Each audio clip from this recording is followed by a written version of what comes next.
Fala galera, bem-vindos a mais um episódio do Universo Generalista. Sou Caio Rux Pirandelli. Aqui é a Valéria Duarte. Bruno Marcelo. E hoje a gente tem um convidado especial, que é o João Paulo dos Santos Fernandes. Bem-vindo, João. Oba, bom dia. E o João, ele é farmacêutico, mestre e doutor em fármaco e medicamentos. Ele é professor da Unifesp, de farmácia, né, da Universidade Federal de São Paulo. Ele foi pesquisador visitante na Heinrich University Düsseldorf e desenvolve suas pesquisas na área de química farmacêutica medicinal e área que se preocupa com planejamento e desenvolvimento de novos fármacos e medicamentos.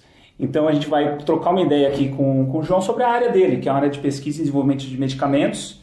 Né? E eu queria começar perguntando, você fez farmácia, né? Você formou em farmácia? Isso, eu sou farmacêutico, então eu fiz farmácia. Aí durante o meu curso eu me interessei por essa área ou pela possibilidade de desenvolver um novo medicamento, ou de colocar alguma coisa que pudesse ajudar a saúde das pessoas, né? No mercado, que você fosse responsável por aquilo. Então eu fui trabalhar durante a minha pós-graduação, na minha formação, e nisso aí, né? Em técnicas de como você chega a novos fármacos, que são, na verdade, aqueles agentes ativos que tem dentro do comprimido, ou do xarope, enfim, o que de fato trata a doença. Tá. Então você você já entrou na universidade pensando nisso, nessa parte na área de pesquisa, ou foi uma coisa que você nem sabia se gostava de química, se gostava de alguma coisa assim e foi seguindo? Na verdade, eu gostava muito da parte de ciências, né, durante o colégio. Então eu gostava muito de biologia, eu gostava muito de química, eu gostava de física. Eu não gostava muito de matemática, né? Então o que me fez fugir, é impressionante, né? Você tenta fugir da matemática, mas ela não foge nunca. Por causa de estatística e tudo mais. Tudo, ela tá em tudo, né? E aí nisso daí eu fui escolher quais áreas seguir, eu sabia que eu queria seguir para a área de biológicas, e eu tive algumas dúvidas no início e acabei por acaso escolhendo farmácia. Mas depois que eu entrei no curso, achei que eu me encontrei e hoje eu até faria de novo. Não teria outra opção para mim. Muito bom. Legal. E aí eu acho que a ideia hoje também é a gente entender mais esse... Se fala muito de remédio, né, na sociedade como um todo mundo toma remédio ou se preocupa, ou não quer tomar, ou é contra, ou a indústria farmacêutica tem um monte de coisa que está sempre no... As conspirações contra as vacinas. Não, e cada esquina tem uma farmácia, né? Então acho que é legal trazer para o público, né, os bastidores disso também, tanto da área de pesquisa sua, até as dificuldades, e eu acho que a gente podia começar a falar sobre o que é necessário para desenvolver um medicamento. Né? Qual é a área, como é que faz todo esse processo no desenvolvimento de um medicamento, como funciona, enfim, como é que é? Hoje você desenvolve medicamentos, correto? Ou como Sim, é que é? Na verdade, eu colocar medicamento no mercado é muito difícil, porque a pesquisa de medicamentos não é algo muito trivial, né? É algo muito caro, envolve muitos anos de pesquisa, então assim... As estimativas que você tem para uma inovação radical, assim, alguma coisa realmente nova surgir no mercado, é gastar em torno de 10 a 15 anos de pesquisa e gastar pelo menos mais do que $1 bilhão em cima disso antes de ganhar qualquer coisa. Uau.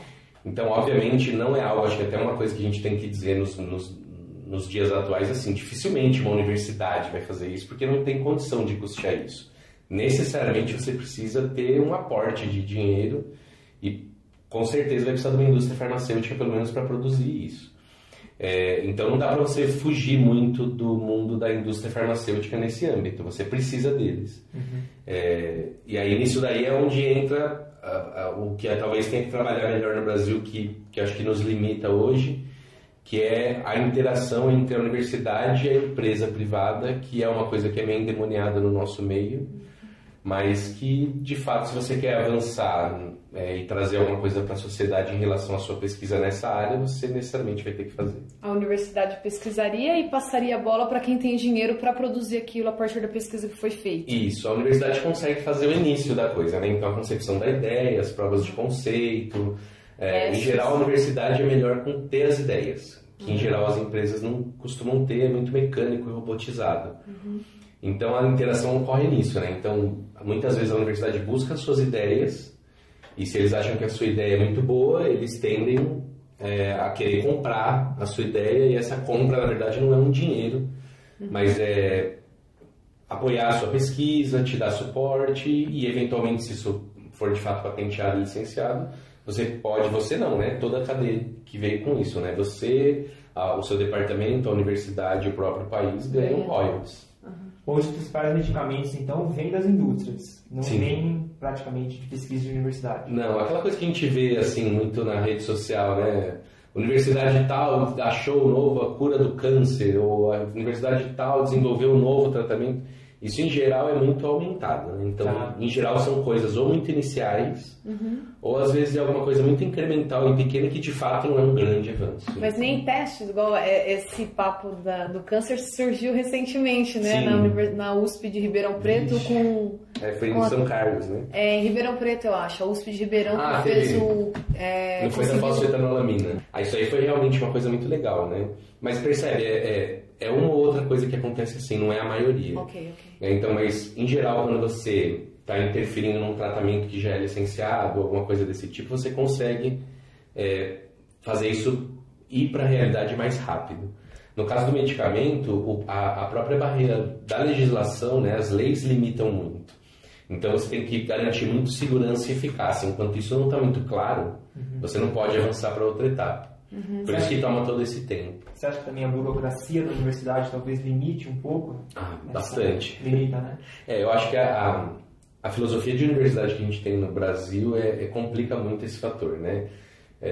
A gente tem no momento até uma grande discussão isso, né? Em relação ao financiamento das universidades e da pesquisa, né? Em relação até o que tem acontecido, né? Dentro do dinheiro do próprio Ministério da Ciência e Tecnologia e do Ministério da Educação, o financiamento das universidades. O fato é que as universidades que fazem pesquisa muito avançada no Brasil, em geral, são públicas. Tem um ou outro exemplo que não são e que tem pesquisa muito relevante. E o fato de ser público, né, existe aquele protecionismo de não querer interagir, especialmente por conta da questão política, né, com a iniciativa privada, porque a gente ouve às vezes, isso é terceirizar a universidade ou é transformar numa universidade particular, o que não tem nada a ver. Sim. Né? Todas as grandes universidades do mundo fora do Brasil fazem isso e elas continuam sendo do mesmo jeito. É interessante porque eu tive uma matéria na USP, que na verdade a matéria era discutindo isso, né? Os problemas que a universidade tem passado e na área de educação física, no caso. E um dos professores, ele fez um intercâmbio em Tóquio, no Japão. E ele estava falando sobre... Tiveram várias reuniões com o pessoal das indústrias e tudo mais. E um deles, um dos palestrantes lá, estavam falando sobre a formação de engenheiros para a indústria dos automóveis. Na discussão, eles falaram assim, se vocês me derem os universitários, a gente forma os melhores engenheiros mecânicos aqui na nossa instituição, que no caso acho que era a Toyota. Acho que era a Toyota. Então a gente forma os melhores engenheiros com 2 anos, mas a gente precisa de 5 anos. Então ele estava justamente discutindo isso, as burocracias, tudo que a universidade passa e quanto a gente pode enxugar isso. E o que atrapalha a prática, risco, né? Era um risco, porque é o que a universidade nossa tem passado, né? Sim. E eu fiz esse link com a indústria farmacêutica, acho que está no mesmo nível. Praticamente a mesma coisa.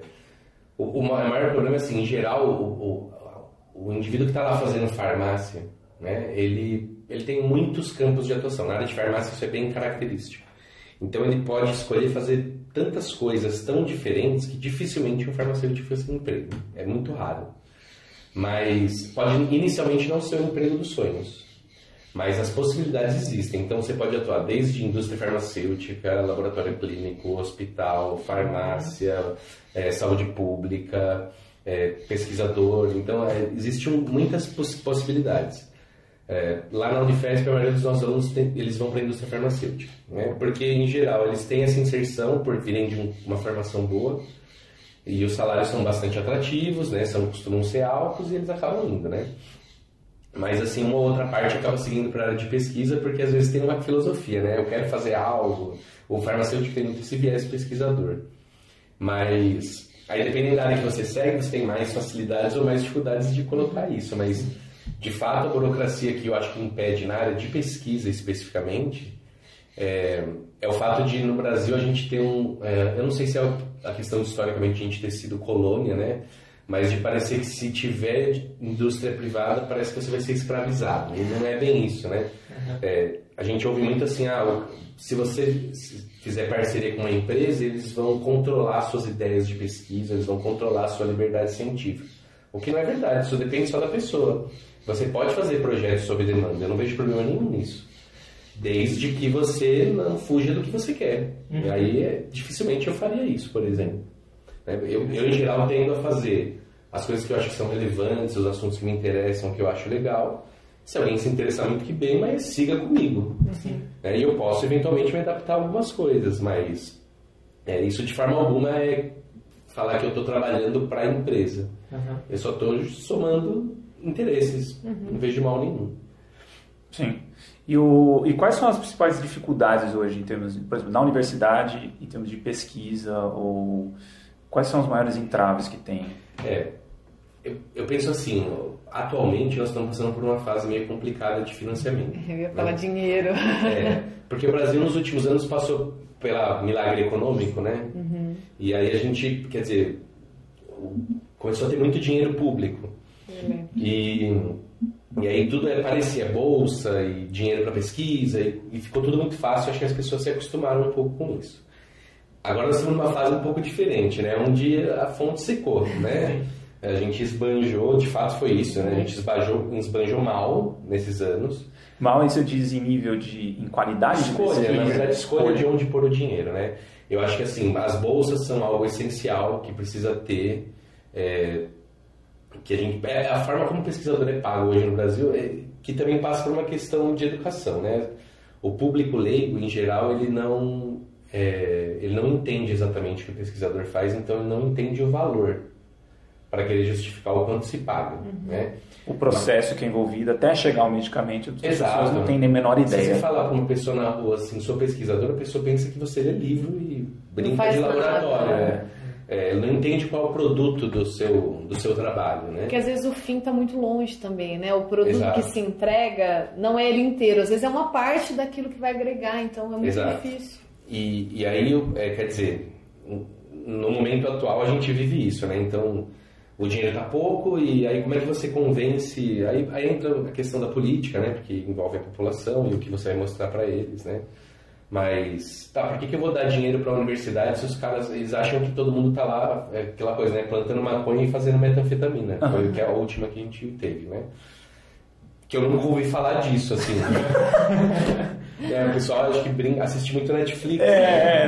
Mas acho que a referência... Mas acho que a referência acaba sendo muito essa para a população em geral, né, cara? Eu acho que pode até... E para mim, eu sempre trago pro próprio meio científico, assim mesmo, né? Eu acho que tem... A divulgação é ruim. Eu acho que falta... Superficial, né? Sim. Eu acho que falta, assim... dizer mais do cotidiano da ciência, porque hoje a gente tem muito... Eu vou tentar fazer aqui. Até essa iniciativa, mas assim, porque é complexo, né? Todo o processo de você, por exemplo, você entrar numa pesquisa, né? Num processo de pesquisa, e dá errado, não chega a lugar nenhum, as pessoas não entendem o quanto isso é frustrante, o quanto é difícil você realmente ter um resultado e desenvolver, por fim, desenvolver um medicamento que funciona do jeito que você espera, e o efeito colateral você tem que... Então, todo o processo de você desenvolver e entender a interação também até do corpo humano dentro do medicamento, né? Quais são os impactos a longo prazo, né? Como a gente diz que é algo, inclusive as diretrizes de dizer se é seguro ou não, isso pode mudar ao longo do tempo. Então é uma cadeia de coisas que, cara, é difícil até, né? Para quem é desse universo, entende um pouco desse universo, transmitir isso, né? Exato. E eu acho que falta também... Boa parte é culpa da própria universidade. Também. Que se fechou tanto ao ponto de não fazer com que a população se sentisse representada. Verdade. Né? Eu fiz mestrado, doutorado, estou indo para o pós-doutorado e ainda eu sinto essa dificuldade. As pessoas não sabem o que é feito lá. Né? Então, acho que tem que começar a abrir mesmo a porta das universidades. Eu sei que tem grandes universidades que abrem para projetos de extensão, mas é tão pequeno. Não, a Unicamp tem feito um trabalho muito bom nesse sentido atualmente, né? Tem sido até uma referência nisso, né? Eles têm feito muita interação com empresas e startups e coisas, políticas de inovação. Eles estão indo muito, muito bem nisso. A USP também está começando a ir bem, mas a Unicamp, de fato, está muito lá na frente, né? Então, já tem algumas iniciativas muito interessantes lá, tem uns consórcios que já acontecem lá dentro. Mas eu acho que essa filosofia da Unicamp é o que deveria ser, sabe, mais difundida entre as universidades, porque, para mim, esse na minha área especificamente, eu acho que em todas, mas na minha especificamente, que é uma área muito complicada nesse aspecto, eu acho que é o futuro dessa pesquisa no Brasil. Senão não vai sobreviver. Eles abrem as portas para o pessoal ir visitar? Como funciona essa... Não é nem questão de visita, não. É assim... As parcerias. É porque... Quando envolve essas coisas, não é nenhuma questão, às vezes você nem pode visitar. É porque existe muito sigilo, né? Tem uma certa proteção em alguns momentos. Porque envolve, de fato, propriedade intelectual é uma coisa que vale muito, né? Assim, as suas ideias, né? Ideias de projetos. E assim, você não pode abrir de qualquer jeito e sair contando para todo mundo, porque é muito rápido, ainda mais se você pega um gringo, por exemplo. Que tem grana. O cara faz em 2 minutos a sua ideia, então E publica antes de você. Exato, se você não está muito avançado nisso, você acaba sendo ultrapassado muito rápido, né? Então assim, eu acho que esse anseio da gente querer fazer as coisas leva às vezes a alguns erros crassos, assim. Para mim, o último grande pior erro, assim, foi a questão da fosfetanolamina, é algo para se envergonhar mesmo. Explica um pouquinho para o nosso público leigo que está... A gente vai falar isso depois, mas depois a gente retoma. O que aconteceu, o que é esse medicamento? Aconteceu que, assim, existia um estudo inicial, né? Como é o que a gente faz normalmente nos inícios de projeto, e que tinha algumas provas lá in vitro, né? Ou seja, só na plaquinha, né? No testezinho na bancada, de que aquilo matava células de câncer. Mas assim, às vezes quando você ganha notoriedade, as pessoas têm acesso a isso, e quando o assunto é quente, tipo câncer, né? As pessoas começam a te escrever, isso acontece comigo, né? Você não pode me dar esse negócio aí, porque eu tenho câncer assim assado, e eu li sobre isso, especialmente quando vai pra mídia, né? E se você não tem muita frieza de entender onde você se insere, ou se você não tá com muita clareza do que você faz, aí você acaba se sensibilizando, né? E foi o que aconteceu lá, né? Então começaram a distribuir isso do laboratório para a pessoa. E não estava numa fase já experimental. Não tinha sido testado em humanos, as provas eram né? muito fracas, assim. E assim, para quem é experiente na área, dava para você meio que, olhando para o que é a fosfetanolamina, saber que aquilo... Não ia dar nada. Tinha eficácia muito baixa, né? Era para ter, porque é algo que você praticamente tem no organismo, né? E que talvez num ensaio simples na célula tenha alguma coisa, porque é diferente as condições de você botar um sistema muito mais complexo, no organismo, né? Então atropelou a coisa, só que isso houve uma sensibilização das pessoas, né? E claro, fake news, né? E figuras políticas também viram como uma plataforma de ascensão também. E aí entra aquela coisa, né? A indústria farmacêutica não quer porque é a cura do câncer, que não é verdade, não é. E pegou mal para a indústria farmacêutica com certeza ia querer aquilo para ela. E eles iam botar o dinheiro que fosse se você tinha a cura do câncer. Exato. Percebe? Sim. Então a gente não pode cair muito nessa teoria de conspiração, assim, de achar que todo mundo é do mal, e não é bem isso. Eu lembro que isso foi tão sério que o Drauzio Varela entrou no Fantástico para explicar que ciência não se faz assim, saindo do laboratório e indo direto pro... É porque eles fizeram, na verdade eles cometeram um erro, né? Eles foram lá, eles fazem muito isso, né? Fizeram uma matéria falando XYZ... E isso só aumentou, né? E depois acho que eles foram metralhados, né? Eles foram culpados, então. E depois eles foram querer fazer isso para tentar se desculpar, né? Assim, para tentar corrigir o erro. Ó, isso aqui é assim, mas não é bem assim, né? Acho que teve até acho que eles falaram com algumas coisas de planta, né? Ó, tem umas plantas, e aí as pessoas queriam pegar as plantas e tomar as plantas e comer as plantas, sei lá. Sim. Mas assim, olha, não é bem assim, né? Eu entendi a intenção deles. Eles queriam divulgar algumas coisas bacanas. Mas é muito perigoso quando a população que não sabe analisar a informação ouve isso e aí cria uma expectativa. Mas eu acho que a sua área ela tem disso, né? Tem. Porque a gente está falando de dor, né? A gente está falando de doença, a gente está falando de vida. Então isso comove muito, né? Imagine, você está criando um medicamento que pode salvar minha mãe. Sim. Eu vou querer te mandar um e-mail, né? Sim, com certeza. E às vezes, algumas sensibilizam mais do que outras, né? Então, e às vezes essa própria sensibilização pode ter também interesse por trás dela, né? De uma empresa. Okay. E aí depende muito do interesse. Por exemplo, você vê muita sensibilização com câncer, mas você não vê muita sensibilização com barriga d'água, por exemplo, que está aí há tanto tempo e não tem tratamento eficaz. Nossa. Verminoses. Ninguém liga. Cólera, sabe assim? Dengue. Sim. Você viu o tratamento para dengue? E também mata, né? Mata e tá aí há quanto tempo? Sim. Então é falta de uma iniciativa ou de um interesse em desenvolver... Porque acho que é isso que, né, a gente pode falar, começar a entrar nesse tema de maior financiamento para algumas doenças e outras nem tanto, né? E até, inclusive, acho que você tinha comentado comigo a questão do Zika, acho que a gente pode usar alguns exemplos para mostrar como, né, dependendo onde você está e que país você está e que doença que mais afeta determinada população ou país, como é que é feito o desenvolvimento de algum medicamento ou de pesquisa em cima de alguma doença, né? Então acho que seria legal explorar isso. Tá. Vou tentar dar uma visão geral de como a coisa é feita para a gente tentar entender as dificuldades e as facilidades, né? Então, assim, de você ter uma ideia ou querer tratar uma doença, sei lá, qualquer uma que você pensar, eu quero tratar a hipertensão, ou eu quero tratar a Zika, né? Dessa ideia inicial, a primeira coisa que você precisa tentar achar é como você interferiria no processo da doença de forma a ela interromper, né? Então, disso, a pesquisa básica é muito importante, né? Então, porque ela vem te dar esse tipo de subsídio, né? Então, você estudar os mecanismos das doenças, quais são as proteínas envolvidas, quais são as alterações, que aparentemente disso não vai sair um produto diretamente, mas é o início da coisa. Sem isso, você não faz nada. Sim, sem entender o básico de como ela funciona. Exato. Não tem como porquê, né? É onde é necessária a pesquisa básica. Porque aí você cria hipótese. Se faz nas universidades, né? Empresa nenhuma faz pesquisa básica. Mas é muito interessante o quanto...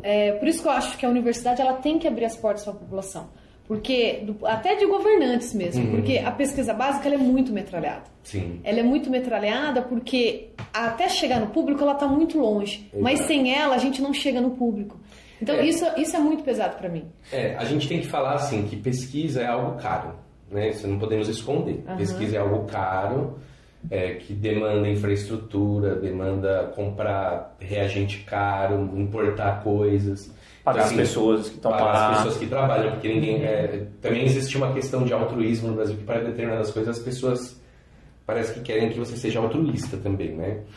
Então, assim, especialmente quando lida com saúde, né, que é algo que traz dor para as pessoas, elas acham que, mas tem que ser de graça, né? Tá, mas tem um custo, né? Então nada vem de graça.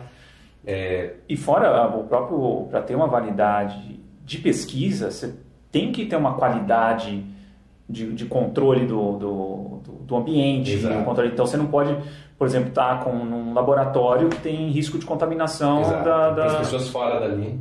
Entendeu? Então é uma coisa que as pessoas não têm noção desse universo científico, quando você pensa em hipótese, mas você tem que controlar as variáveis, e para controlar as variáveis você precisa ter algo muito bem... Condições boas, muito boas, senão vai ficar bosta, a pesquisa não vai sair. Vou até aproveitar aqui, eu acho que a gente tem que falar isso, assim, as condições que a gente tem em universidades no Brasil para laboratórios de pesquisa, elas são muito aquém das ideais, muito aquém. Quando você vai fora do país e você vê a condição dos laboratórios lá, é outro mundo.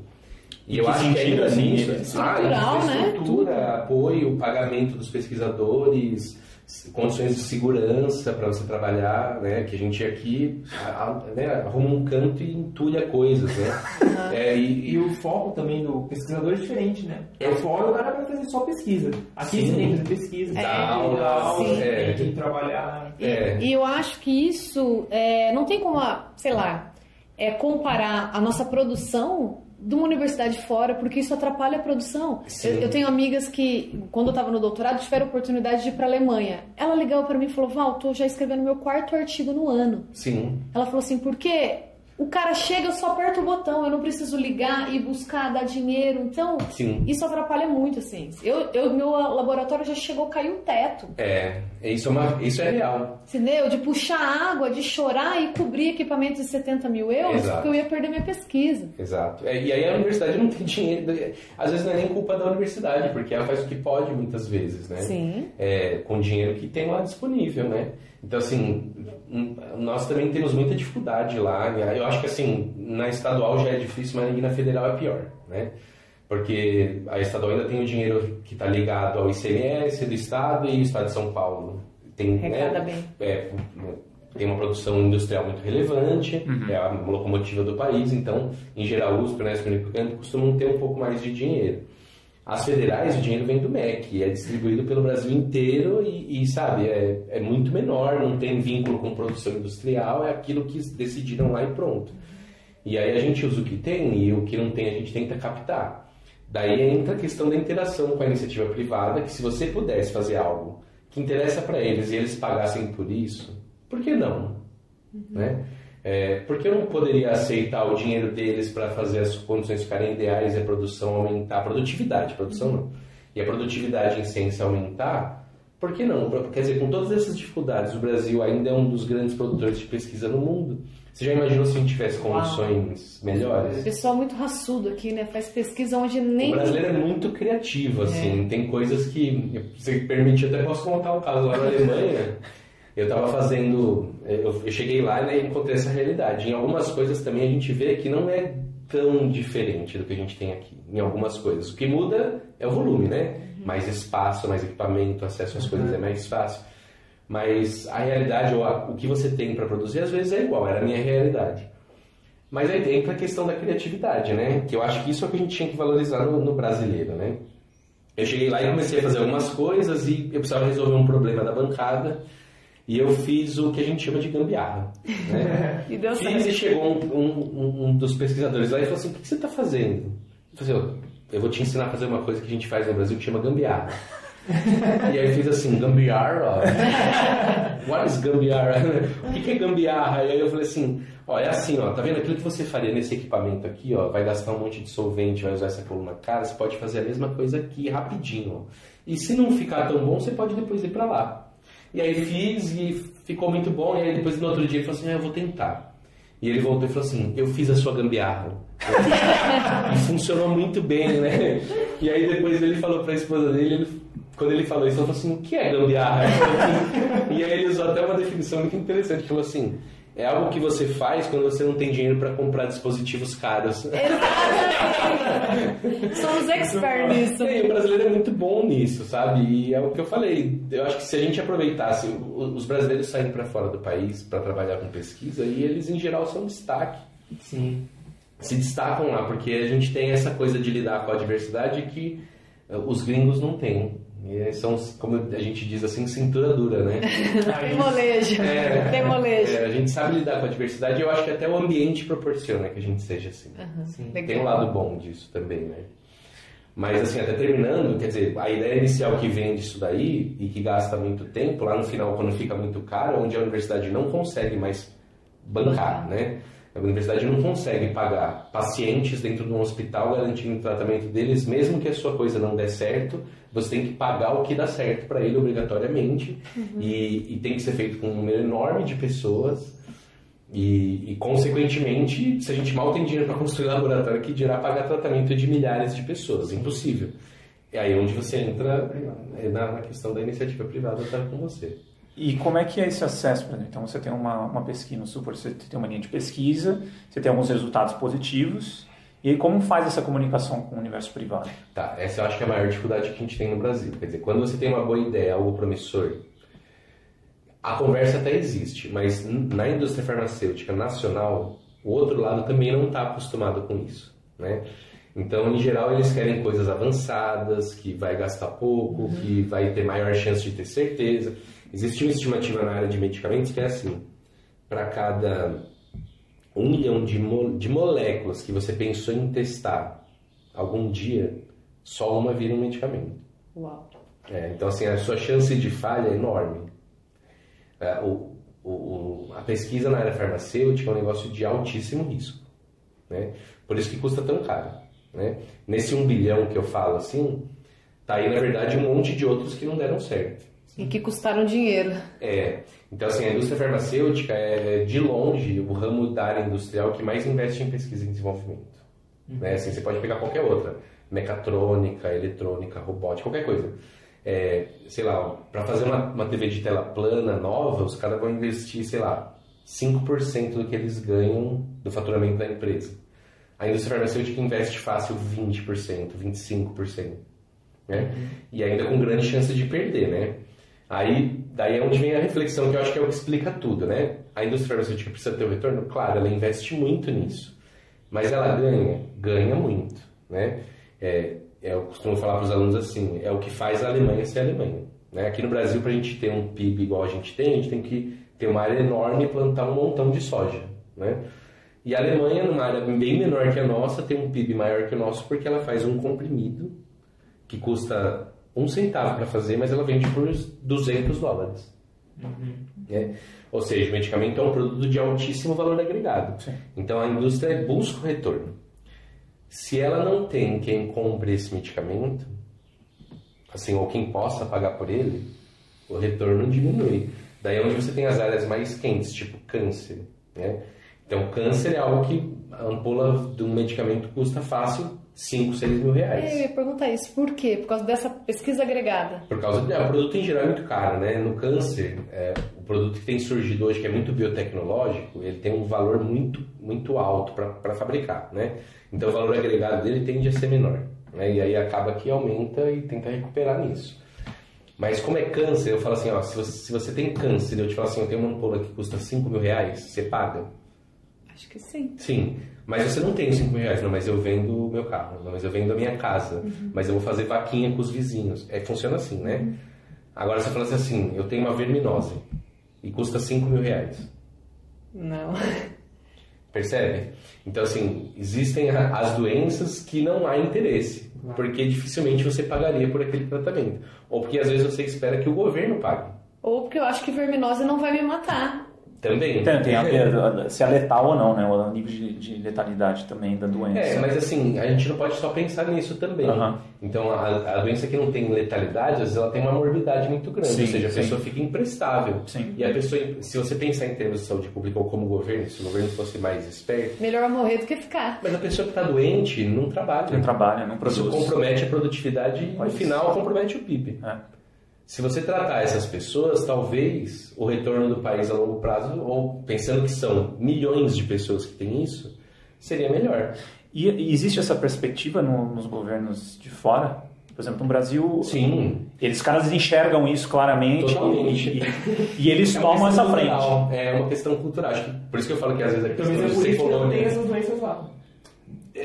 Claro, tem muitas coisas que mudam, tem muita coisa que muda. Mas assim, se acontecesse, por exemplo, uma doença desse tipo, por exemplo, uma dengue nos Estados Unidos. Com certeza ia ter tratamento para dengue. E o Estado que puxaria esse trilho. Com certeza. E aí haver investimento, financiamento de pesquisa nos Estados Unidos é completamente diferente do nosso, né? É altamente disputado, mas também é dinheiro público, né? Então, assim, os pesquisadores lá se matam para conseguir aprovar um projeto no NIH lá, porque é disso que eles sobrevivem. Claro, os contratos também são diferentes dos daqui, né? Eu acho que a questão da estabilidade aqui também atrapalha um pouco, porque o cara se acomoda, né? Especialmente quando ele é pesquisador na universidade, o salário dele está garantido, fazendo ou não fazendo ele ganha do mesmo jeito, e daí eu acho que seria uma segunda coisa positiva aí você envolver a iniciativa privada, né? Porque aí os mais produtivos poderiam receber eventualmente mais. É que acho que tem que enxergar, principalmente pelo lado da economia, né? A questão da competitividade, ela tem algo, ela dá um resultado. Sim, acho que as pessoas querem muita cooperação, mas tem um fundamento até da nossa espécie que é importante, a questão de você competir, você... Intraclã, né? Isso, até entre a gente, por exemplo, eu e você, né? Eu e o Bruno. A gente meio que compete um pouco em algumas posições de yoga, né? De alongamento, de força. Eu vejo você... Desafios, a gente se desafia, né? Então isso faz eu e você, né? Eu e você, então tem esse aspecto, acho que tem também que a sociedade tem muito binária nesse sentido, tem essa coisa da polarização, ou coopera ou compete. E esquece que sim, se você bota a pessoa numa situação de desconforto, ela tende a buscar algo diferente, porque ela tem que se movimentar. Sim. Então tem esse aspecto também desse universo, e até enfim, né, de bolsas, Mas eu acho que as universidades estão correndo atrás do prejuízo, né? Nos últimos anos, assim, se você não atestar produtividade, você é rebaixado dentro do programa. Exato. Você sendo rebaixado dentro do programa, você não tem orientando. Você não tendo orientando, você não tem financiamento. Então, pode ser um pouco tarde, né? Porque a gente já está passando por uma das maiores crises, né?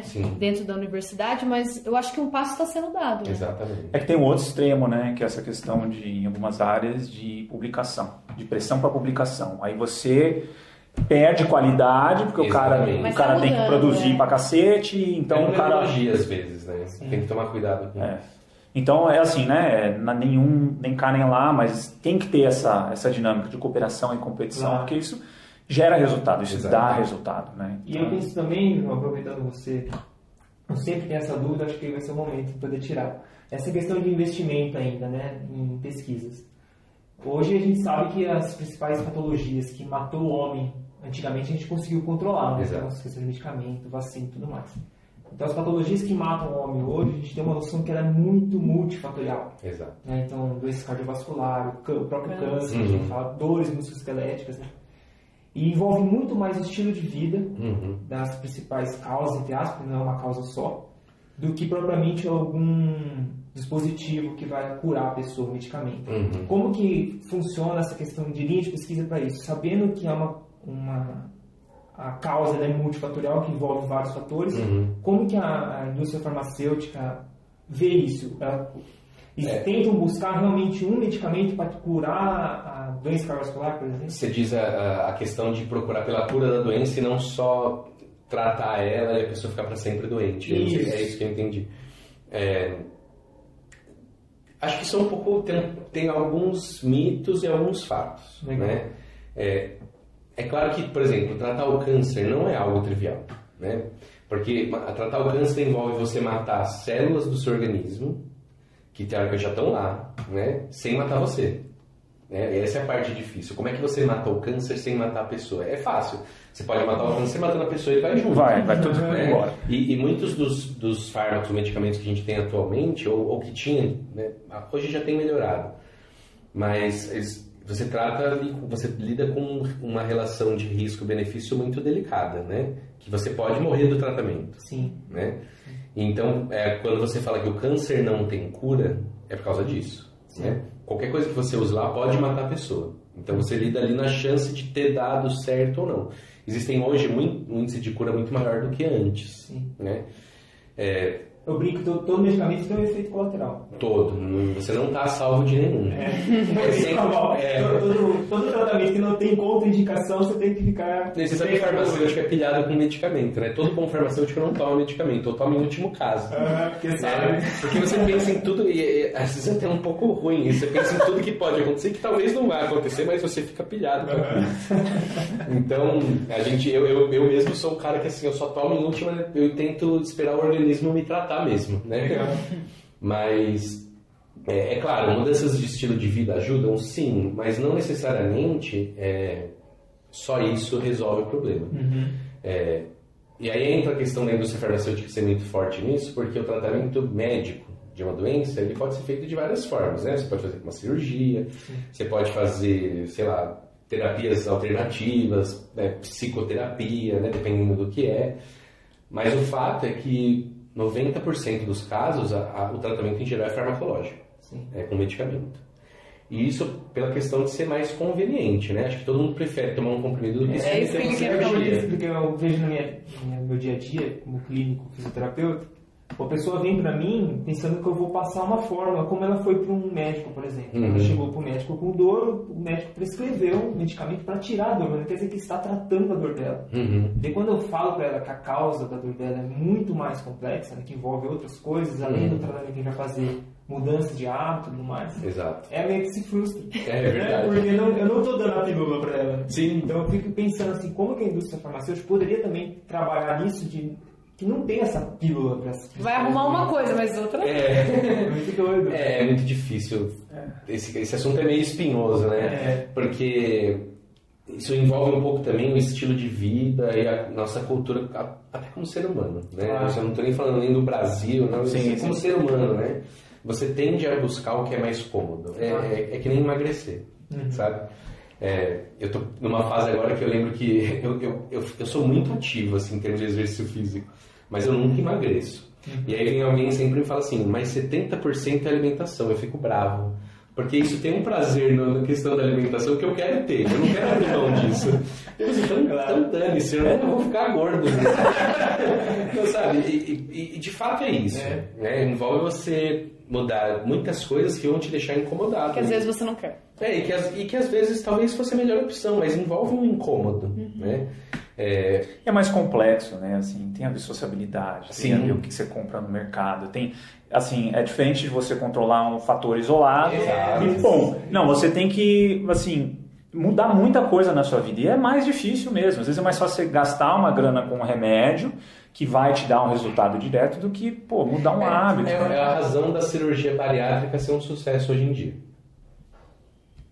É mais fácil, em vez de eu fazer dieta, mudar o estilo, blá blá blá blá, vou lá e corto o estômago. É radical. Aí quando você tem mais conhecimento sobre isso, você pensa mais nas consequências. Eu, por exemplo, não faria nesse momento, porque eu não acho que tem justificativa. Para eu ter que me limitar de comer algo, né? Se eu quiser um dia hoje comer o dobro, porque me deu vontade, eu posso.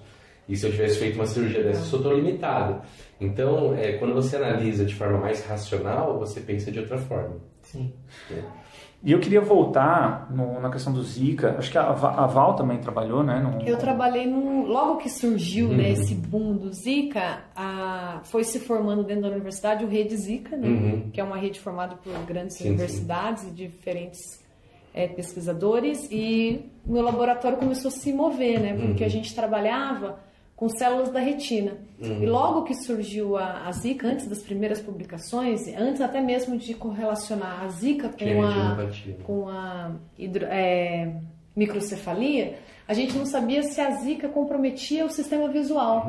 Então a minha orientadora, eu lembro que ela correu lá, falou, olha, ela mandou um e-mail, falou, eu tô indo atrás de uma rede Zika aqui, que a gente vai querer entrar. Daí a gente começou a testar o sistema visual de bebês com Zika para ver se Só que depois eu já saí, eu acabei não tocando. A gente testava pacientes em Jundiaí, que atendia, não sei se você ficava sabendo, atendia um grupo de bebês. Sei. Mas eu acabei não participando depois. Mas eu peguei esse começo e essa mobilização da universidade, que foi uma loucura. Tipo, todo mundo queria ter um pezinho no Zika ou publicar alguma coisa com Zika. Na verdade... E eu nem sei mais assim, se tem, como que tá a pesquisa, se tem medicamento. Então, que teve uma interação internacional com a questão do Zika, não foi? Teve. Porque tem duas uma esfriada né? agora e tem um motivo por trás disso. Que é o seguinte, o alarme de Zika ele veio exatamente na época em que ia ter a Olimpíada. Né? E que o pessoal de fora viria para cá e teoricamente estaria sujeito a se infectar.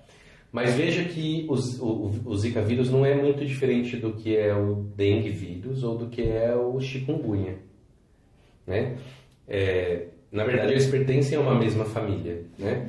O que motivou isso é porque começou a aumentar os casos e houve uma notícia e aí, claro, os americanos viriam e quando toca neles a situação muda, né? Então, eles começaram a querer financiar a pesquisa em Zika antes da Olimpíada para ver se ia ter um tratamento, se acontecesse. Eu lembro que nessa época eu estava fora do país, foi em 2016. Foi o ano que eu terminei o doutorado. Eu estava fora do país para uma conferência e eu comecei a fazer amizade lá durante a conferência com um inglês e ele estava me falando, mas e esse negócio da Zika, como é que tá, né? As pessoas estão sofrendo. Eu falei, olha, eu não conheço ninguém que tenha Zika, sabe assim? E alarmou muito. E aí ele me falou isso, não, porque agora as pessoas vão para lá e fato. Dengue tá aqui há quanto tempo, né? E é muito mais letal, né? Zika, em geral, não mata. Tem a questão da microcefalia. Eu acho que isso que é a questão da hereditariedade, que foi o que pegou, na verdade. Mas ela dá morbidade, mas assim, a dengue mata, né? E você pode tratar da mesma forma. Então, a pesquisa com Zika ela foi um pouco financiada por conta disso. Houve muito financiamento externo, mas que como passou isso e perdeu o interesse, sumiu, né? Eles normalmente se interessam com doenças que começam a tocar eles. Então, dentro desse ramo de doenças negligenciadas, da qual Zika, dengue faz parte, uma que sempre foi negligenciada foi, por exemplo, a doença de Chagas, que a gente estuda na escola, ouve falar, mas continua não tendo tratamento adequado. Porque pararam de se investir em pesquisa, né? Porque assim, pensa, a doença de Chagas foi descoberta no Brasil. Carlos Chagas, né? Foi por isso que ela tem esse nome.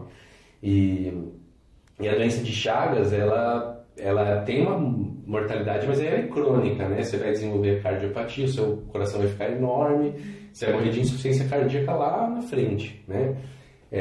O tratamento que a gente tem hoje para a doença de Chagas, que é o tratamento permitido, né, aprovado, ele é da década de 50. Nossa. Ainda. E ele tem uma certa toxicidade. Então as pessoas tomam medicamento, se sentem mal, o tratamento é longo, não cura, né? O que envolve você ter que tomar aquilo meio que para sempre, está sujeito a esses efeitos, as pessoas se desencorajam a manter o tratamento, elas param, e aí você tem um problema de saúde pública, porque você não trata a doença, ela permanece, né? Só que aconteceu, com a globalização, as pessoas começaram a migrar, e muita gente que tinha doença de Chagas, por exemplo, acabou indo para outro país, né?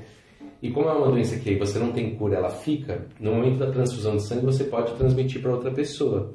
No Brasil, o banco de sangue tem uma triagem para doença de Chagas, mas fora do país nunca teve, porque ninguém nunca se preocupou com isso. Nossa. E isso começou a alastrar nos Estados Unidos, na Europa e no Japão.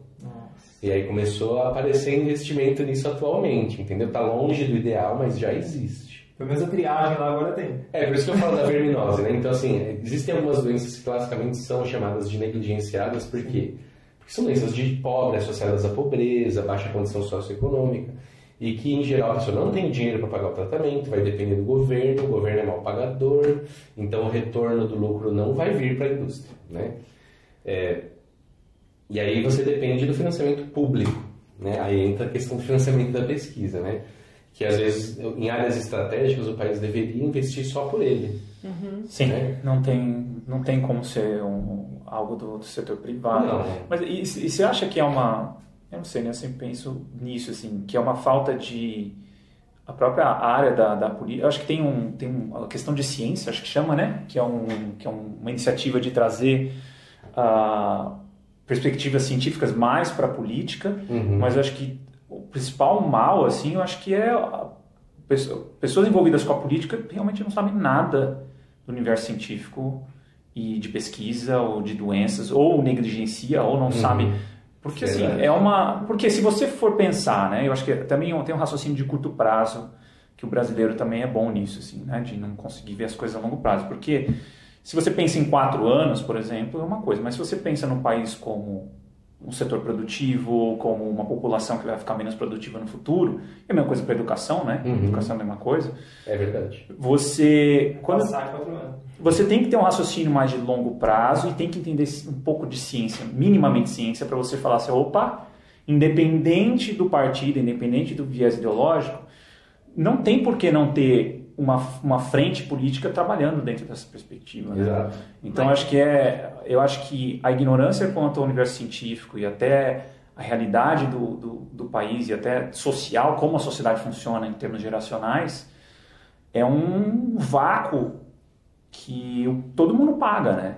Então, eu acho que até a parte de divulgação científica tem que ser algo muito bem trabalhado, e quanto mais expandir, melhor, porque isso tem que chegar a algum momento lá, que senão nunca vai ser desenvolvido. Não vai acontecer. E eu acho que eu queria falar uma coisa que também acho que é importante. Eu defendo que o setor político tinha que ter uma avaliação para entrar. Né? O cara que vai comandar, ele tem que passar por uma prova. Hoje, mínimo, né, de noção. Hoje, atualmente no Brasil, o que a gente está passando na universidade, no último governo?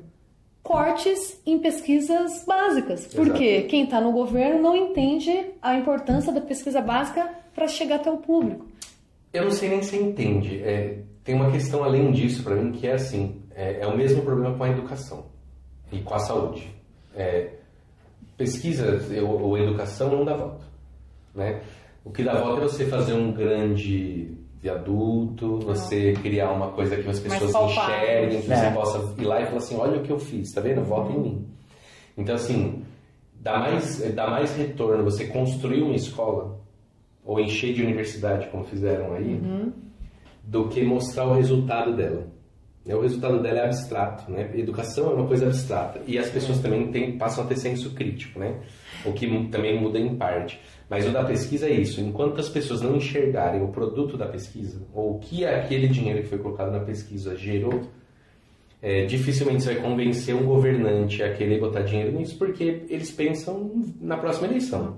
entendeu? Às vezes até eles entendem, mas não, eles entendem, não é conveniente. Claro que, porque, vamos dizer assim, a maioria dos políticos não são pessoas... São pessoas que têm um nível de escolaridade razoável para entender que você investir em pesquisa pode gerar um produto de alto valor agregado e que isso dá um retorno, né? Ou que de fato volta para a população. Eu acho que o problema da universidade no Brasil hoje é esse, né? Falta a universidade mostrar para a sociedade qual o retorno que a sociedade tem quando investe nela. Né? Enquanto você não... Aí entra a questão da divulgação científica. Né? Enquanto você não mostra o retorno, dificilmente as pessoas vão se convencer. Mas esse retorno não pode ser só filantrópico, né? Não pode ser só assim, olha, tá vendo? Atendimento, olha, a gente ajudou aquela pessoa pobrinha a ter uma escola melhor. Isso aí, em geral, as pessoas não se convencem, porque é aquilo que nós estamos falando, elas são movidas, em geral, por coisas que têm um benefício palpável, que ela possa ver, que ela possa pegar, ou que ela possa entender. Então, conforme esses resultados que a gente tivesse, né, virassem realidade num produto ou em algo que revoluciona, isso talvez mudaria bastante esse panorama, eu acho. Mas eu acho que a educação ela tem que começar mais embaixo. Sim. Porque eu tive dificuldade com isso. Eu senti isso na pele. No meu doutorado, eu precisava reunir 90 pacientes. E a minha pesquisa ela era muito interessante. A longo prazo, eu poderia fazer com que diabéticos tipo 1 não perdessem a visão. Sim. Então, a longo prazo, essa é a ideia da minha pesquisa. Né? Conseguir mostrar que o exercício físico pode reverter algumas perdas visuais e tal. Se eu falasse isso, ninguém ia vir na minha pesquisa. Sabe o que eu tinha que falar? Você vai ganhar uma consulta no oftalmo, um exame de sangue. Eu tinha que dar coisas palpáveis. Então, essa educação científica tem que começar lá no cara, lá na casa dele. Porque ele podia falar assim, não, eu tô indo lá ajudar a Val, porque a pesquisa dela, daqui 30 anos, pode fazer com que um conhecido meu com diabetes tipo 1 não fique cego. Você tá entendendo? Isso acontece com medicamento, é a mesma coisa. Quando eu falo de reunir as pessoas, você vai ter que testar. Nós temos uma outra barreira legislatória no Brasil, que eu nem sei se todo mundo sabe, mas assim... A pessoa que participa de um projeto de pesquisa, ela tem que ser totalmente voluntária. Sim, não pode ganhar um centavo. Não pode ganhar um centavo. Eu dava escondido um bilhete de ônibus. Falou, olha, pra pagar, eu pagava do meu bolso. Olha, pra você chegar até aqui. Em geral, quem vai é gente muito pobre. Porque eles vão pra comer. Não tem ônibus. Pra dormir. Dinheiro. Pra ter uma consulta. Por isso que câncer é mais fácil, por exemplo, você juntar pessoas. Né? Do que se eu falasse que era tratamento da gripe. Sim. Né? Ou se eu falasse que era tratamento de qualquer outra coisa.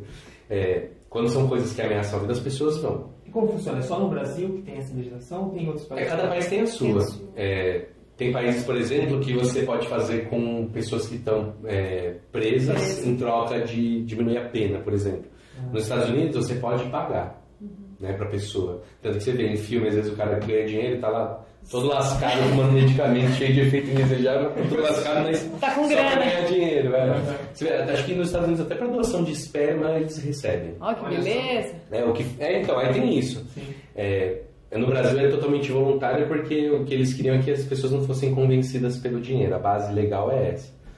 Mas, cara...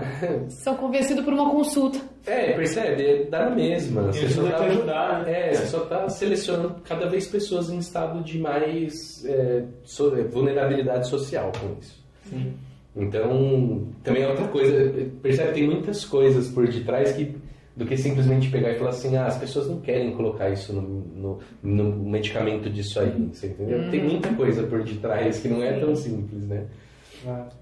E aí eu acho que é algo que a gente pode explorar também, eu acho que está em alta em todas as áreas, né? Eu acho que é a parte de teoria da conspiração.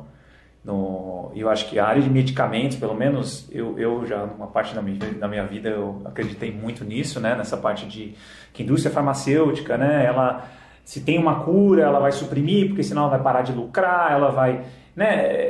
Eu acho que a gente podia explorar mais ou menos o quanto disso pode ser uma realidade, né? Realmente a indústria farmacêutica ela tem todo esse poder, ou não. Por exemplo, no câncer, muita gente fala, não, já tem a cura, porém, eles não divulgam porque senão eles vão parar de ganhar com tratamentos que, vamos dizer, né? Você tem, por exemplo, o tratamento para o câncer, a quimioterapia, e você tem um monte de coisa associada a ela, né? Você tem toda uma cadeia de ganhos em cima dela. E se você curasse o câncer, você mataria toda essa cadeia econômica. Faz sentido isso realmente? Ou da sua experiência, o que você pode dizer sobre isso? Cara, é muito difícil. Claro, um pouco disso existe, claro. Por exemplo, se eu for tratar uma coisa muito simples e muito fácil de tratar, eu poderia tratar curando, ou poderia só ficar tratando ela. É claro que fazer o cara cronicamente comprar, às vezes vale mais a pena. Mas isso é muito pequeno, para falar a verdade. Porque, assim, tem muitas condições para qual você toma um medicamento, elas são temporárias. Né? Uma dor de cabeça, por exemplo, você tem agora, você toma e passou e pronto. E você, quantos episódios de dor de cabeça você vai ter na sua vida? Eternos, né? Então, isso poderia ganhar dinheiro vendendo analgésico. Né? Câncer, só assim, existe a cura do câncer e ninguém está falando. Assim, câncer é um conjunto de tantas possibilidades tão diferentes que é muito difícil você falar que uma coisa curaria todos. Né? Existem hoje vários cânceres ou vários tipos de cânceres totalmente curáveis. E se faz isso com um medicamento. Então, ou seja, existe a cura do câncer? Existe. Mas você está lidando com chance. Nem todas as doenças existe a chance de você morrer, não é verdade? Você pode ser 1% ou 20%. Sim. Então, assim, tem alguns tipos de linfoma ou alguns tipos de leucemias, eles são completamente curáveis. O que muda é o quanto custa esse tratamento. Né? Então, assim, o tratamento de uma coisa dessa não é barato, porque é aquilo que eu falei. Para você conseguir curar esse tipo de... Você precisa ter algo que é muito seletivo, muito específico, que já limita a curar os outros. Né? Porque é aquela coisa de não matar a pessoa, matar só o tumor, você torna a coisa muito seletiva. E para ser muito seletivo, você se baseia em técnicas ou em formas de produção que são extremamente caras, como é a biotecnologia. Né? O que faz com que o tratamento seja muito, muito caro. Então, ele existe, ele é muito caro. Né? E é altamente seletivo para aquele tipo. Outros, mesmo dessa forma, você não consegue atingir a doença de forma a curar ela. Né? O problema do câncer é que, dependendo do tipo, ele é uma massa sólida dentro de você e que, se você tentar matar aquilo, tudo que está em volta morre junto. Se isso for o seu intestino, o intestino morreu junto. Se isso for o seu pulmão, o pulmão morreu junto. E quando o pulmão morre, você morre junto. Percebe? Então, eu tenho certeza que se a indústria farmacêutica tivesse a cura de todos os tipos de câncer, com certeza ela ia pôr no mercado. Você pode dizer assim, vai ser barato? Com certeza não. Ela vai lucrar, né? Mas ele vai existir. Né? Sim. A questão do valor agregado. A própria patente te possibilita fazer isso. Você pode negociar o quanto você quiser em cima daquilo. Né? E é uma lei de mercado, né? Se existe gente doente, existe procura... Vamos vender. Eu acho que as pessoas têm, até pelo raciocínio econômico, as pessoas têm dificuldade de entender a cadeia produtiva das coisas, né? O que custa, porque a gente acostuma a ir no mercado e ver tudo pronto, né? E às vezes não sabe que cada processo que aquele produto passou, ele exige, ele tem um custo. E sim, se você tem algo muito, muito específico, por exemplo, vamos lá, eu desenvolvo uma doença raríssima. Doenças raras já são mais complicadas. Né? Porque aí eu tenho que focar toda uma cadeia de pesquisa para mim. E eu sou uma única fonte de recurso. E eu tenho que pagar, tem que ter uma forma de pagar todo mundo. Ninguém faz. Acho que tem essa ilusão de que as coisas surgem do além e que as pessoas, todo mundo faz as coisas pode fazer de graça. Por altruísmo. Por altruísmo. Então, mas sempre é o outro. Sim. Né? Sempre é o outro que tem que estar fazendo, eu não. Você. Né? Então, eu acho que tem essa questão da escala mesmo, né? E eu acho que tem essa diferença da escala quando é algo que, por exemplo, que nem a gente falou do Zika, dengue, essas doenças, que tem uma grande escala, mas não, enfim, depende de um financiamento público, porque o ganho vai ser baixo. Mas também tem doenças que são tão específicas, que nem o câncer, né? Acho que até num podcast a gente falou isso, assim, que o câncer, ele é complexo, né? É uma coisa extremamente complexa, ele surge cada hora em um lugar, e aí tem uma condição genética envolvida às vezes, tem uma questão ambiental envolvida, é difícil você dizer o que vem da onde. Você não sabe nem de onde surge a doença, né? É tão difícil, assim, quer dizer, você tem fatores que você conhece que favorecem, mas nenhum deles é a causa. E a galera acha que câncer é que nem uma gripe. Que você pega. Você pega, peguei, né? E que você lá matou o vírus da gripe, matou o câncer e tudo mais. Então tem todo esse... Eu acho que a gente vive num mundo que a gente tem um celular, né? E acho que a gente viveu a gente é uma geração que, por exemplo, tinha um computador em casa, né? que tinham as placas, queimou uma placa, você sabia mais ou menos qual era o problema, né? Você fazia um barulho tal, você trocava, você fazia a manutenção básica de algumas coisas. Hoje, você tem um celular que tem uma capacidade muito maior, né, do que um computador naquela época, mas se quebrou, você não tem a menor ideia. Você não pode nem abrir mais ele. Então, acho que talvez a gente vive num mundo hoje também que tem tantas coisas complexas na palma da mão, mas a gente nunca foi tão ignorante quanto aos processos que faz aquilo estar na tua mão. Né? Então, acho que isso dá muito... Hoje a gente está vendo esse boom de teorias da conspiração. É por falta... A gente não deu tempo da gente realmente trazer isso para um processo pedagógico. Você pode até questionar, assim, aí é que tá, não é bem conspiração, né? Mas assim, você pode até questionar o interesse em determinadas coisas. Sim. Então, assim, óbvio, não faz algumas sentido. coisas despertam mais interesse do que outras, mas isso também é uma questão do negócio, né? Você tem uma cadeia produtiva por trás, pessoas trabalhando, elas precisam receber, né? E como é que você vai pagar elas? Você precisa levantar o dinheiro para pagar essas pessoas que trabalham nessas coisas.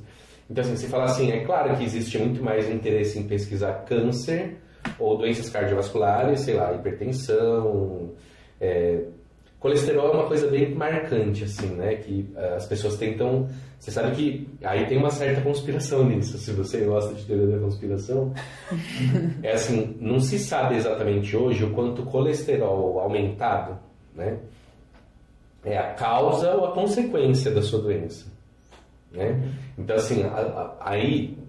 Claro, se você acreditar que ela é a causa, é melhor você tratar isso, né? E aí essas estatinas que tem hoje, assim, simvastatina, atorvastatina, essas coisas que todo mundo toma e que tá sempre lá na lista dos medicamentos mais vendidos em valor no mundo, aí você pode pensar que talvez eles vão tentar te convencer de que essa é a melhor forma para manter isso. E não tem uma relação direta com ingesta, né? Exatamente, é muito mais genético. Com é um produto do próprio organismo. Exato. Né? Se você produz, e antigamente, como os relacionalistas achava que era gordura. Que era a ingesta da gordura que estava levando colesterol. Tem muita coisa por trás disso, né? Doido. Eu brinco com os alunos e falo assim, você pode tomar uma garrafa de óleo liso e você pode botar no rótulo assim, 0% colesterol, 0 glúten, 0 lactose, percebe? Sim. Isso gera um apelo muito grande pro óleo lisa, pra você beber ele. Alguém quer deixar óleo liso agora? Não. Mas assim, fato, se eu tomar uma garrafa de óleo liso e o meu colesterol aumenta? Aumenta, não porque eu estava no óleo, mas porque eu produzi. Mas se eu comer um monte de pão, também vou ter o mesmo resultado. Também vai aumentar o meu colesterol, né? Eu acho que a questão eu acho que... Sim, gluten free. A conspiração, né? Eu acho que tem um exagero dela, mas realmente, óbvio, tem interesses de algumas... Mas interesses, eu volto um pouco, cara, nessa questão da pedagogia. Então, por exemplo, essa questão de teorias da conspiração da vacina. Receita que teve da febre amarela para não vacinar porque estava tendo casos de morte e tudo mais. Então, por não entender um pouco de como funciona a parte de processamento científico disso e como funciona a epidemiologia, em que toda doença realmente vai ter, às vezes, um caso de morte, mas que, comparado à sua exposição à doença, a probabilidade é quase nula, né? Então, eles valorizam muito o caso da doença, da morte, né? Do que você se precaver da... Já era um alarmismo, né? Um alarmismo. E eu acho que essa questão de ciência e pseudociência, essa guerra, exacerbou muito por conta da rede social. Sim. Mais uma vez, eu acho que está criando essa polarização, essa guerra. Essa semana eu tive mexendo na rede social e eu vi um cara de referência, né, com tratamento baseado em evidência e tal, fazendo um apelo de sátira, né, tirando sarro de pseudociências, no caso, né, de tratamentos que não utilizam um método científico. Exato. Que passou por tem um questionamento muito forte hoje, especialmente da homeopatia. Exato, então, e cria essa guerra, né? Então, qual o objetivo desse cara, né? De fazer isso? Ele queria mudar realmente a opinião, ele queria que a pessoa entendesse que... A indústria farmacêutica se aproveita muitas vezes desses alarmismos, né? Claro. E às vezes ela semeia o alarmismo. Né? Você nem está sabendo, mas às vezes foi semeado por alguém que tinha um interesse por trás disso. Para mim, o último grande alarmismo que teve foi gripe suína. Que quando você pega... Claro, não estou dizendo que era um tipo de gripe mais letal, a taxa de mortalidade era maior. Claro, tem que tratar. Mas o fato é que, assim, é como a gente estava falando, né? Quanto você quer pagar por um tratamento de gripe? Não muito, né? A não ser que ela ameace a sua vida. Okay. E aí você pode comprar, fala o nome, Tamiflu, por exemplo. Né? Então, assim, todo mundo conhece Tamiflu, é a cura da gripe por R$150. Ela pode curar a gripe comum. A influenza, né? Porque a influenza nada mais é do que a gripe comum de todo ano. Na verdade, a gripe, e todas as gripes, vêm da ave, adapta num porco ou num outro bicho, porque o vírus que é originalmente da ave, ele não consegue infectar diretamente o ser humano com muita facilidade. Tem que então passar ele tem que pelo adaptar. Em geral, a maioria das gripes que a gente tem todo ano passaram pelo porco ou por outro bicho. Uau. E aí o H1N1 também é só um dos vírus que causa a gripe, mas é que aquele daquela época foi especialmente mais... forte. Virulento, né? Ele tinha uma taxa de mortalidade maior. Mas o número de pessoas que morrem da consequência da gripe normal todo ano é muito maior do que morreu de gripe suína. Né? Então aí é onde você questiona, né? Claro, venderam vacinas de existem gripe. algumas evidências de que houve um alarmismo disso, né? Eles tentaram com a gripe aviária anos antes, mas como a infecção humana é menor, né? Ela meio que não saiu da Ásia, e aí tentaram depois com a gripe suína, né? Vender vacina e conseguiram. A vacina de gripe então agora ela já está na saúde pública, né? Todo ano você tem que tomar, já está no calendário, né? Então, claro, se aproveitaram desse alarmismo. O lado bom é que, claro, agora a gente tem uma vacina no calendário, mas que não tinha, né? Mas voltando um pouco nas vacinas, né? A gente tem também essa teoria da conspiração de hoje de pais que não querem... isso é um grande absurdo. Que acho que a gente pode falar um pouco, né? Não querem vacinar os filhos... Antes, assim, só para fechar e a gente ir para isso, acho que tem questões realmente de que algumas indústrias compram pesquisas, fazem omissão de algumas coisas, né? Então, por exemplo, a indústria do açúcar também, né? Parece que ela... Há 50 anos atrás fez isso. Ela fez isso. Então, a questão é, a gente tem que ser cético, porém sem paranoia, porque eu acho que é muito fácil, é muito rápido, a gente tem que ser cético, a gente tem que duvidar de algumas coisas, porém, acho que as pessoas hoje, elas assumem uma opinião muito rápida de certeza. Então, é uma solução simples. Não, só pode ser tomar sol, só pode ser, entendeu? Na verdade, a cura já está com você, é uma cura quântica, entendeu? Então, vem tudo essas... E o problema é extremo, de novo. Sim, realmente, indústrias e áreas podem corromper o sistema como um todo, podem se aproveitar de marketing internacional e ferramentas, redes sociais, podem, porém, não é sempre, não é toda hora, não é só isso, é muito mais complexo. Então, acho que é mais assim, tem que desconfiar, né? Porém, não pega e extrapola para tudo. Todo remédio ele é feito de uma forma ruim ou com o intuito de fazer você dependente e te matar lá na frente para te vender outro produto. Nem sempre, cara. A gente não sabe o resultado. Ninguém... Porque acho que tem muita dessa conspiração de que tem alguém que sabe muito... tem que ser alguém muito malvado. É muito foda, cara. Agora é o gênio. Controlando esse mundo. O cara controla tudo e esquece que... quer te fuder, né? E tem isso, né? Tem muito esse raciocínio por trás. Tem que desconfiar, porém, né, com cautela, né? Tem que ser cético. Né? Porém, com cautela. Então, e aí eu acho que isso extrapola para a questão também das vacinas, né?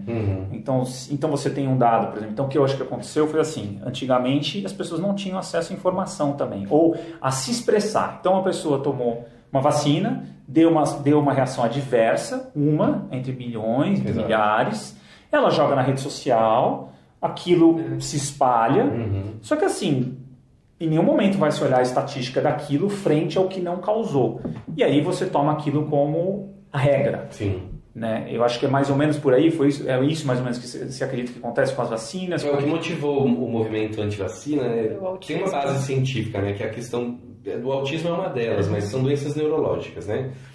Porque o que acontece? A vacina, cara, quanto tempo ela tá aí, né? Se não tivesse vacina, com certeza a gente ainda estaria lá no Paleolítico, vivendo em média 30 anos. A vacina ela tem uma característica que é um pouco diferente dos medicamentos, porque a ideia é ela imunizar, né? Então, você toma ela faz o seu organismo entender de uma forma branda, você dá um pouquinho da doença para a pessoa, né? De forma bem leve. O organismo entende aquilo lá e reage, né? Parece que a gente tem sistema imunológico, E aí você se baseia na memória das suas células e você não vai... É o que a nossa mãe fazia antigamente, de você brincar com o primo que estava com catapora. Brincava com ele, você pegava catapora, na infância em geral não traz grande consequência, e você ficou imunizado. Só que você fez isso sem pegar catapora, tomou vacina. Para ela viver desde o momento que ela foi produzida até o momento que a pessoa vai tomar e fica lá no posto um tempão, ela precisa ter um conservante. Né? E esse conservante, ele em geral é o timerosal, que é o mesmo que era o mertiolate antigamente. O mertiolate que ardia. Que não podia mais ser vendido. É, porque ele dissolvia em álcool, por isso que ele ardia, né? O mertiolate hoje ele é Nutella, não arde. Arder, percebe, tem uma sugestão nisso também, né? O arder te associa a estar curando. Né? Isso. Percebe onde entra essas considerações? Mas é só porque tinha álcool, e álcool na ferida arde, né? E aí o conservante em geral é esse. O timerosal, ele é um sal de, se não me engano, acho que eu posso estar falando bobagem, acho que é mercúrio. E todo mundo sabe que o mercúrio tem uma toxicidade, né? Neurotoxicidade. E aí de alguns 15 ou 20 anos atrás, meio que proibiram que se usasse metais pesados, né? Em medicamentos, alimentos, coisas, né? Por conta desses riscos da exposição a metal pesado a longo prazo. E o da vacina não resolveu, porque é o único conservante que ainda é apropriado, né? Então esse conservante ele está lá na vacina, e o que aconteceu? Esses estudos com o metal pesado ou com o timerosal motivaram algumas pessoas no alarmismo, né? Mas tem isso que é super do mal lá na vacina, como é que eu vou dar para o meu filho isso? Mas assim, aí a relação risco-benefício. O benefício de você tomar a vacina hoje ainda é muito superior ao risco de você se expor a esse pouquinho desse conservante. E o que você gera... Quantas vacinas você toma na vida? Algumas, no início. Dificilmente você vai sofrer de exposição crônica disso lá no futuro. Os estudos que mostram a relação desse conservante em autismo ou qualquer outra doença mostram claramente que não existe uma relação causa e efeito definida para isso. Ou seja, você não pode culpar a vacina pelo autismo, você não pode culpar a vacina pela esclerose múltipla, você não pode culpar a vacina por nenhum malefício que você tenha durante a sua vida. Pode ser que uma outra pessoa tenha um efeito adverso grave, mas que isso acontece até com... Se a pessoa tiver doença celíaca, comer um pedaço de pão. Ela criou uma associação entre a vacina e o que aconteceu com ela, mas a associação pode ser falsa. Fato, né? Mandar descalço, dor na garganta, canhão. Aí a galera vai perseguir. Porque ele tem dor de garganta quando ele anda descalço. Eu durmo com o pé. E todo mundo, agora os caras pegaram essa porra. Aí eu chego aqui e fico descalço, né? No outro livro. Não, mas eu sinto dor de garganta, mas não tô falando aqui, né? Tô simplesmente... É um fato, se eu tiro e eu fico com o pé no chão, eu sinto dor na garganta. Agora, se é uma causa ou não, mas se eu ponho um tênis passa, então pronto, tá bom. Mas eu tô afirmando isso. Tentar criar um medicamento específico pro Caio, mas fala pra ele que vai custar caro. Ele vai curar da dor de garganta. Mas é bom que todo mundo, meu Deus, não, nada a ver. Eu falo, não, tudo bem, eu não tô falando aqui, eu tô dizendo que eu sinto. Não, mas esse mecanismo cerebral de causa e efeito, ele é biológico, né? A gente gosta. Sugestão, né? Olha, não subestime o poder da sugestão, né? Claro, é muito natural. É muito forte. E é por isso que realmente cresce isso, né? Daí faz sentido, daí se joga na mídia, e meu filho também, e vai indo, né? Na verdade, as pessoas, elas, ainda mais, eu acho que a rede social promove esse fenômeno, né? Elas são ávidas por sugestão, assim, né? Então, e esse efeito da sugestão é muito interessante, porque ele nada mais é do que produto do que você queria ver. Né? Você só se filiou a ele porque você já tinha aquela simpatia por aquilo, né? E aí aquilo acaba se tornando verdade e você consegue enxergar fatos onde não existiam, né? Chamam de efeito placebo, mas efeito placebo é outra coisa. Você não... Mas é o viés de confirmação, né? É o que a gente falou na polarização política também. Que é isso. A gente já é ligado a algumas coisas emocionalmente, e elas aparecem, elas despertam você vai querer, vai buscar, você vai achar que a resposta está ali, né? Então, obviamente também que tem um feedback positivo quando você fala de autonomia também. Você fala assim, você não precisa da indústria farmacêutica, a cura está lá fora. E às vezes tem realmente, né, a questão de hábitos alimentares, hábitos de atividade física, realmente tem uma associação, mas é muito mais difícil a pessoa acreditar nisso. Mas só se ela acreditar que vai ter algo quântico, mágico, que ela fecha o olho e a poeira vai ser curada, do que algo que muda hábito, né? Então ela já tem... Então é algo que eu mesmo sempre fui atraído muito por autonomia. Inclusive eu cheguei na biologia evolutiva porque é uma coisa que me dá autonomia. Eu consigo achar uma chavinha aqui, né, de entender meu próprio corpo. Porém, né, é uma autonomia que exige hábito, mudança de hábito. Mas quando você vende autonomia assim, você não precisa gastar dinheiro, você não precisa... Ou é uma vez só, ou é uma coisa que não tem efeito colateral, é muito atrativo, né, cara? Porque é bom, a autonomia é uma coisa boa. Então, eu acho que também pega um pouco nessa questão da antivacina, essas teorias de conspirações, quando envolve dinheiro público. Então, por exemplo... de não botar o dinheiro público nisso. Porque você escolheu um tratamento, fazer um financiamento de tratamento, em que tem um respaldo científico forte, ou fazer um direcionamento com um tratamento que não tem esse respaldo. Né? Então, a antivacina pode entrar nisso, né? Você não vacinar o seu filho, você está prejudicando a sociedade.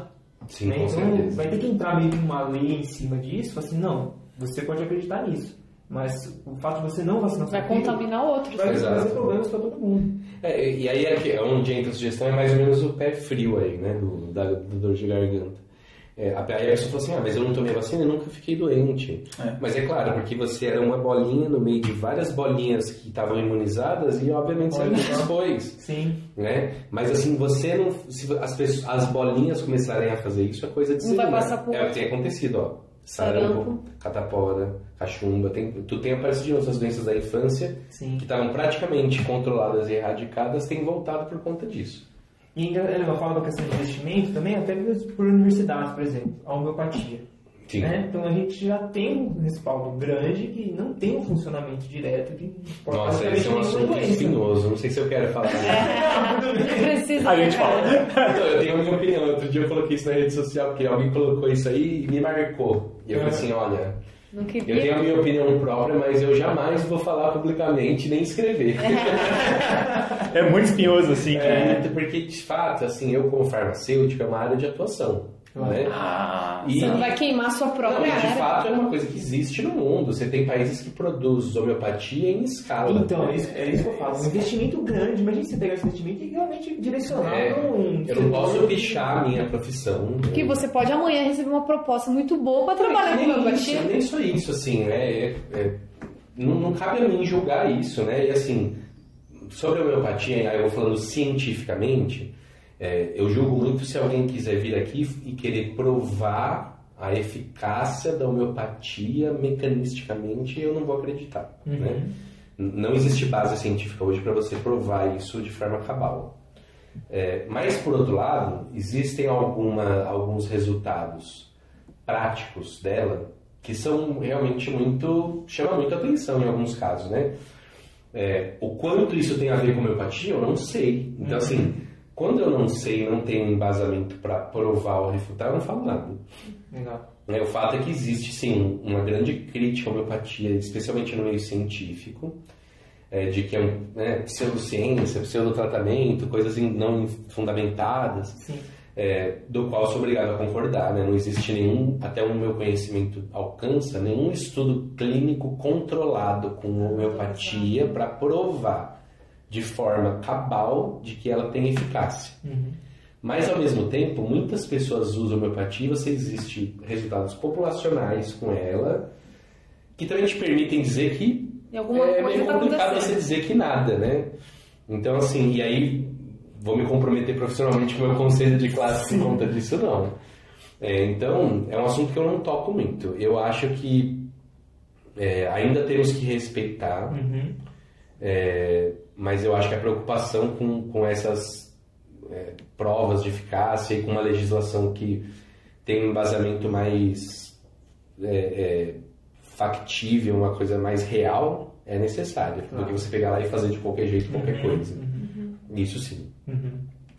Mas é um assunto muito espinhoso. Vamos falar de coisa boa, de capitério. Então, Antes, né, de a gente finalizar também, eu acho que, lembrando os ouvintes aí que a gente está com uma vaquinha, né, a gente tem um link aí na descrição do episódio, todos os episódios, que a gente vai fazer uma vaquinha. Está curtindo um belo áudio. Áudio, porque é um equipamento emprestado que a gente pretende comprar. Então, se você está curtindo aqui os episódios até aqui, considere entrando nos links aí que a gente disponibilizar para ajudar na vaquinha, a gente ter realmente adquirir isso aqui, né? Esse equipamento. Isso aí. Eu acho que é isso, João. Acho que mais alguma coisa? Gostaria de deixar algum recado? Ou uma pergunta final, vai. Que existe alguma rede, um local que as pessoas podem ter informação melhor? Você tem alguma coisa a indicar em termos de canal de comunicação que seja interessante? Ou que você usa sobre a sua área, sobre a parte de medicamentos? Ou é algo complicado de se indicar assim, um canal específico? Eu acho que sim. Para informações sobre medicamentos, né, coisas com relação ao uso, né, uma coisa que eu acho que até como profissional eu gostaria de falar aqui, assim, tem dúvidas sobre o medicamento, como usar, o que pode acontecer, se você deve ou não usar, se está correto ou não, eu acho que o canal mais fácil que você tem é procurar um farmacêutico na farmácia, porque é a pessoa que está indicada mesmo e que tem o conhecimento para tirar todas as suas dúvidas, faz parte da função dele, é para isso que ele é pago, né? Para ele ir lá e te dar as informações que você precisa. Eventualmente, existem alguns canais do próprio Conselho de Farmácia, né, do CRF, Conselho Regional de Farmácia, que você pode procurar também e eles tiram algumas dúvidas técnicas, né? Agora, disponível na internet é muito difícil, eu acho que você ter um canal direto para... Porque medicamento é algo tão específico, né, que você não tem todas as dúvidas já listadas para você ter um canal onde você já tem elas todas respondidas. Então, dificilmente você vai achar um canal desse, mas uma coisa que eu tento deixar recomendado para esse tipo de dúvida, ou até mesmo sobre ciência e coisas desse tipo, é buscar canais ou fontes confiáveis, né? Então, tentar se basear em associações, né, em sociedades científicas ou associações de classe, que realmente tenham pessoas que têm o gabarito para responder aquilo ali. E aí eu acho que muitas vezes até a rede social proporciona isso, né? Se você postar uma dúvida lá qualquer, com certeza vai vir alguém e vai tentar responder para você, né? E aí eu acho que aí trabalho de educação, né? Das pessoas analisarem aquilo com cautela, né? E saber quem é que está te falando aquilo ou qual é o que qualifica aquela pessoa para estar respondendo. Eu acho que nessa área muito específica de pesquisa, de ciência, especialmente, né? Tem muito filósofo de plantão lá que acha que sabe tudo, mas que está falando de abobrinha. Sim. Então, tenta se basear em informações dessas sociedades, né? A Associação Brasileira de Ciências Farmacêuticas, a Sociedade Brasileira de Química, eventualmente os órgãos de classe, Conselho Regional de Farmácia, alguma coisa ligada à medicina, sociedades médicas, que aí eu acho que você tem fontes mais confiáveis. Legal. Muito legal. Obrigado, João. Obrigadão aí pela presença. A gente estudou no colégio juntos, né? Foi.